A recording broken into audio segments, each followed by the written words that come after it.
নমস্কার। রামনবমী উপলক্ষে আজকে এমন একজন বিশিষ্ট অতিথিকে পেয়েছি এবং খুবই ব্যস্ততার মধ্যে উনি আছেন। রামনবমী উপলক্ষে উনি হলেন বিশ্ব হিন্দু পরিষদের হুগলি জেলার সম্পাদক শ্রীযুক্ত মানস দাস মহাশয়। নমস্কার মানস দাস, আপনাকে অসংখ্য ধন্যবাদ আপনার অমূল্য সময় মাঝখানে আমাদের এই অনুষ্ঠানে আসার জন্য। যাই হোক, আপনার সঙ্গে জাস্ট একটু রামনবমী নিয়ে একটু আড্ডা মারি আর কি, কিছু যদি জানার চেষ্টা করবো আড্ডার মধ্যে। প্রথমেই যেটা জানতে চাইছি যে এই রামনবমীকে কেন্দ্র করে যে উদ্দীপনা এবং কেন আপনার কাছে এবং আপনার এই বিশ্ব হিন্দু পরিষদের কাছে রামচন্দ্র কেন এত আদর্শ বা এত উদ্দীপনাটা কেন, এর কারণটা কি? আপনি সম্পাদক হিসাবে দীর্ঘদিন ধরে আছেন, আপনি অনেক লোকের সঙ্গে মিশেছেন, আপনার নিজের উপলব্ধি এবং মানে জনগণের একটা উপলব্ধি, সেটা একটু বলি। দেখুন, শ্রীরাম নবমী মহোৎসব সেটা শুধু ভারতবর্ষ নয়, সারা বিশ্বের প্রায় 70টা দেশে এই রামনবমী মহোৎসব পালন করা হয়। এই রামনবমী মহোৎসবের বিশেষত্ব এটাই যে এই বিশেষ তিথিতে ভগবান শ্রীরামচন্দ্র মানবরূপে আবির্ভূত হয়েছিল এই পৃথিবীতে, এবং তার জন্ম থেকে তার তিরোধান পর্যন্ত যে সময়কালটা আছে তিনি বিভিন্ন কার্যক্রম করে গেছেন, এবং প্রতিটা মুহূর্ত, প্রতিটা ক্ষণ খুব গুরুত্বপূর্ণ। রামচরিত মানসে তার বিস্তারিত ব্যাখ্যা দেওয়া আছে। আমাদের বিভিন্ন যে গ্রন্থগুলো আছে, গ্রন্থগুলো সম্পর্কে আমরা যদি জানতে পারি বা সেগুলো সম্পর্কে স্টাডি করি, তাহলে আমরা জানতে পারবো যে ভগবান শ্রীরামচন্দ্র কেন মর্যাদা পুরুষোত্তম বলা। কারণ পুরুষদের মধ্যে তিনি ছিলেন উত্তম, তাই তাকে বলা হয় মর্যাদা পুরুষোত্তম। সেই মর্যাদা পুরুষোত্তম ভগবান শ্রীরামচন্দ্রের আবির্ভাব তিথিতে আমাদের এই ভারতবর্ষের যে দেবভূমি, সেই দেবভূমিতে যারা বসবাস করি আমরা, আজকের প্রজন্ম, তারা হচ্ছে দেবতার সন্তান হিসেবে আমরা মনে করি। তো সেই জায়গাতে ওই রকম একজন মহাপুরুষের বা স্বয়ং ভগবান হিসেবে যিনি এখানে আবির্ভূত হয়েছিলেন, তার তিথিতে উন্মাদনা হবে, উচ্ছ্বাস হবে, সেটা তো স্বাভাবিক ব্যাপার। আচ্ছা, এইবার যে প্রশ্নটা হচ্ছে, এইবার যে রামনবমী 2026 সালে দুদিন হয়েছে, ঠিক আছে, মানে 26-27 এই দুদিন যে রামনবমী তিথিটা করেছে, আপনি যেহেতু বিশ্ব হিন্দু পরিষদের জেলা সম্পাদক, আপনার মানে এই জেলাতে বিভিন্ন প্রখণ্ডে প্রখণ্ডে পুজো হচ্ছে, বিভিন্ন জায়গায় শোভাযাত্রা হচ্ছে, এত ব্যাপক জায়গাটা আপনি নিজে একজন সম্পাদক হিসেবে কীভাবে সেটাকে ম্যানেজ করছেন, মানে এর কৌশলটা একটু জানতে ইচ্ছা করছে। দেখুন, হুগলি জেলার সরকারিভাবে যে বিধানসভা ক্ষেত্রগুলো বা ব্লকগুলো বলা হয়, সেই প্রতিটা ব্লকেতেই এই বিশ্ব হিন্দু পরিষদের বজরং দল, দুর্গা বাহিনী, মাতৃশক্তি সহ যে সমস্ত আমাদের সংগঠনগুলো আছে, মানে আমাদেরই সংগঠনগুলো, তো বিভিন্ন ভাগে বিভক্ত আমরা। আচ্ছা, তো তার সদস্যরা আছে। মানে এগুলি কি শাখা সংগঠন? অবশ্যই শাখা সংগঠন আমাদের। আচ্ছা।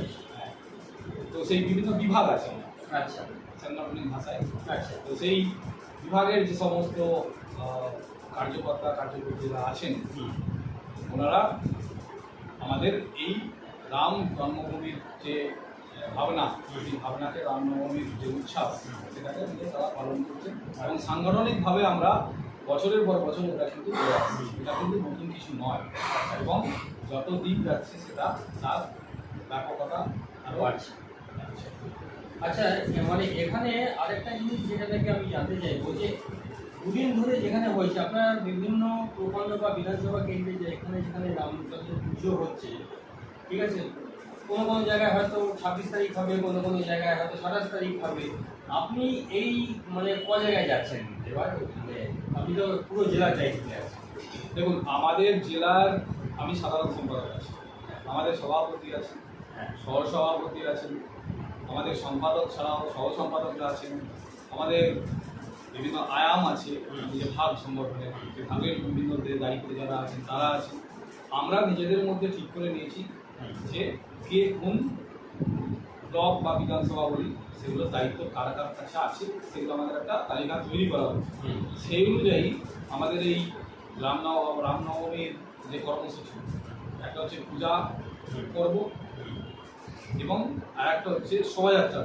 আচ্ছা, এই পূজা এবং শোভাযাত্রা পর্ব একই দিনেই হচ্ছে? না, একই দিনে, অনেক জায়গায় একই দিনে হচ্ছে।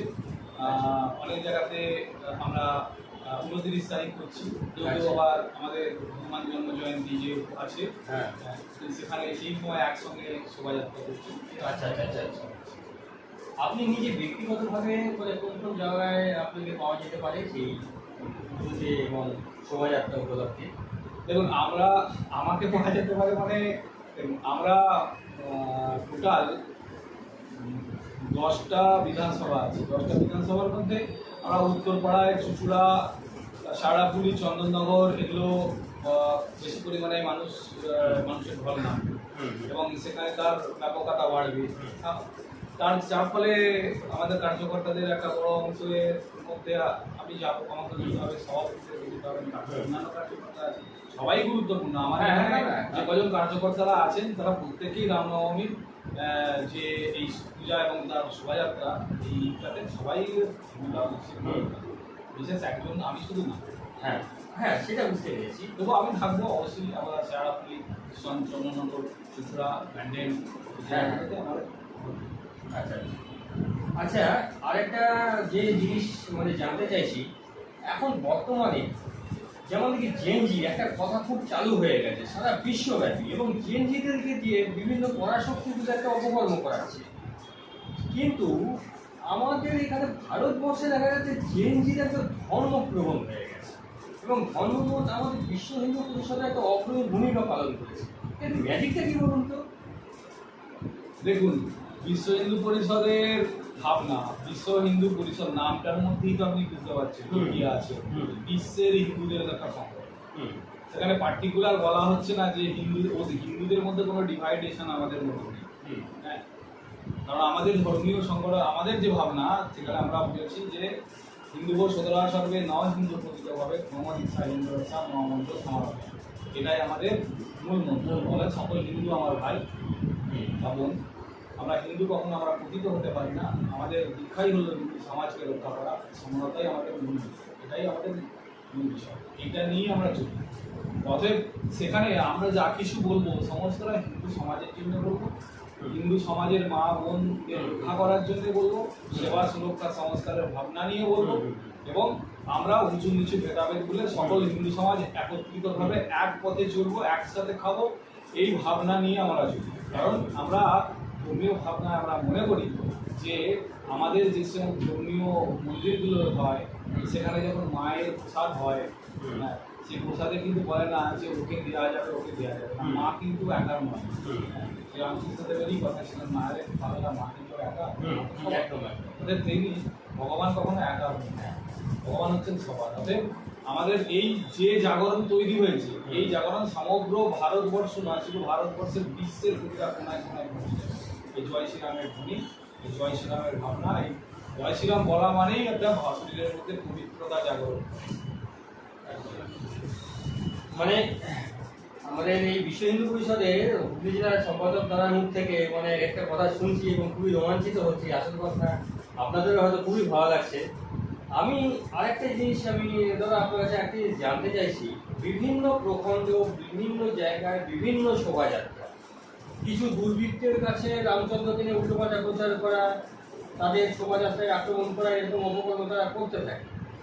আপনি যেহেতু সম্পাদক, তাও আবার জেলা স্তরে, পুরো জেলা আপনার মানে কাঁধের উপরে আছে, এইখানে আপনার যে এইটাকে সাজিয়েছেন কীভাবে? মানে প্রত্যেকটা জায়গায় তাদের নিরাপত্তার ব্যাপার আছে, লক্ষ লক্ষ মানুষের সমাগমের ব্যাপার আছে, তাদেরকে নিরাপত্তা দেওয়ার ব্যাপার আছে, সুষ্ঠুভাবে সম্পন্ন করার ব্যাপার আছে, অশুভর হাত থেকে তাদেরকে বাঁচানোর ব্যাপার আছে। মানে এইটা আপনি কীভাবে আপনি সাজিয়েছেন, মানে একটুখানি আমাদেরকে বলুন দর্শকদেরকে। দেখুন, যারা বিশ্ব হিন্দু পরিষদের কাজ করেন, যারা বজরং দলের কাজ করেন, যারা দুর্গবাহিনীর সঙ্গে কাজ করেন, তাদের মধ্যে একটাই ভাবনা তৈরি হয় যে আমাদের নিরাপত্তা কি, আমার নিরাপত্তা হলো আমরা দেবো মানুষকে, আমাদেরকে কি নিরাপত্তা দেবে, আমরা নিজেদের নিরাপত্তার কথা ভাবি না। হ্যাঁ। বজরং দল কখনো নিজেদের নিরাপত্তার কথা ভাবে না, কারণ তারা নিরাপত্তা দেয় আচ্ছা। সরকারিভাবে, প্রশাসনিক স্তর থেকে যারা যা করবেন করবেন, কিন্তু আমরা মনে করি আমাদের প্রশাসনিক স্তর থেকে পুলিশ দিয়ে আমাদের নিরাপত্তা দেওয়ার দরকার আমরা আছে বলে আমরা মনে করি না। যারা আমাদের এই রামনবমীর শোভাযাত্রায় যারা যাবেন, সমগ্র হিন্দু সমাজকে বিশ্ব হিন্দু পরিষদ, বজরং দল যারা আছেন, দুর্গা বাহিনীর মা বোনেরা, আবার বজরং দলের ভাইরা আছেন, তারাই নিরাপত্তা দেওয়ার জন্য যথেষ্ট। পুলিশ না হলেও কোনো অসুবিধা নেই, আমাদের খুব একদম সুশৃঙ্খলভাবে সুন্দরভাবে আমরা এই কার্য সম্পাদন করি। আচ্ছা, বাহ। মানে এটা একটা মানে দারুণ আত্মবিশ্বাস এবং এত সুন্দর একটা সিস্টেম আপনি গড়ে তুলেছেন, এটা মানে এটা সত্যি একটা মানে কি একটা অগ্রণী ভূমিকা রাখে আপনার এই সুন্দর একদম পরিচালনার জন্য। আচ্ছা, তাহলে একটা আপনি কি মনে করছেন এই হুগলি জেলার যে পুরো কার্যক্রমটা হচ্ছে পুরো জেলা জুড়ে এটা একটা ন্যাশনাল হেডলাইন্স হোক, মানে এটা নিশ্চয়ই হয়তো আপনিও চাইছেন, আপনি কি বলবেন এই ব্যাপারটা, কোনটা আপনার কাছে আগে, মানে পবিত্রভাবে সব কিছু করে ফেলা, নাকি পুরো ন্যাশনাল ওয়াইজ এবং ওয়ার্ল্ড ওয়াইজ ব্যাপারটা ছড়িয়ে যায়, আপনি কি ভাবছেন? দেখুন, শ্রীরামচন্দ্রই তো একটা কথা বলেছেন, জননী জন্মভূমিষ্ঠ স্বর্গারোপী করিয়েছে।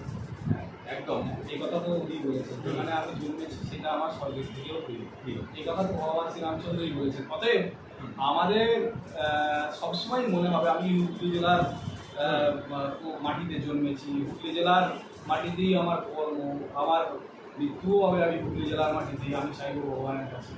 সেখান থেকে আমি সবসময় মনে করব যে এই লক্ষ লক্ষ যে সমস্ত রাম ভক্ত ভাইয়েরা, বোনেরা, দিদিরা, মায়েরা যারা আছেন, তারা আসবেন এবং সেখানে একটা বিরাট বড় ঢল নামবে। সেই ঢলটা শুধু আমাদের বাংলা নয়, ভারতবর্ষ নয়, সারা বিশ্বের কাছে একটা দৃষ্টান্ত তৈরি হবে। আমরা তো অবশ্যই তার জন্য চেষ্টা করবো, প্রত্যেকটা গৃহ সম্পর্ক করবো, আমার বন্ধু ভাই, আত্মীয় পরিজন যারা আছেন তাদের সকলকে বলবো, ফোন করে বলবো, দেখা হলে বলবো। আমাদের বিভিন্ন এখন মিডিয়া, সোশ্যাল মিডিয়ার মাধ্যম দিয়ে বিভিন্ন ই কার্ড বেরিয়েছে, সেগুলোর মাধ্যম দিয়ে আমরা তাদের কাছে আহ্বান জানাবো এই কর্মসূচিতে যোগদান করার জন্য। বা আমাদের এই কথা শুনছে, আমাদের লক্ষ লক্ষ দর্শকরা শুনছেন এই পডকাস্টের মাধ্যমে। হুগলি জেলার সম্পাদক তিনি বক্তব্য রাখছেন এবং তার সঙ্গে আড্ডা মারার মতো একটা সময় সৌভাগ্য আমাদের হয়েছে। এইবার আমি সম্পাদক মহাশয়ের কাছে একটাই জিনিস আমি খালি বলবো, আপনি জানতে চাইবো, আপনি হুগলি জেলার সমস্ত জনগণদের জন্য আপনি রামনবমী উপলক্ষে কী মেসেজ দিতে চাইছেন? দেখুন, একটু দর্শকদের দিকে একটু জয় শ্রীরাম কথাটা বলার মধ্যে দিয়ে শরীরের মধ্যে একটা স্পার্কিং হয়, আমাদের ব্লাড সার্কুলেশন বেড়ে যায়, আমাদের হৃদস্পন্দন বেড়ে যায়। যে আমরা রাস্তায় যখন ওই পোশাক নিয়ে যে একটা ওম ধান্দা নিয়ে যখন জয় শ্রীরাম বলা হয়, জয় শ্রীরাম বলার মধ্যেই একটা চার্মিং ব্যাপার আছে, যে ব্যাপারটার জন্যে আমাদের যারা বিরোধী বলে মনে করি, আমরা সনাতন সংস্কৃতির বিরোধে যারা কথা বলে না, তাদের কাছে তাদের বুকের মধ্যে কম্পন তৈরি হয়। একদম।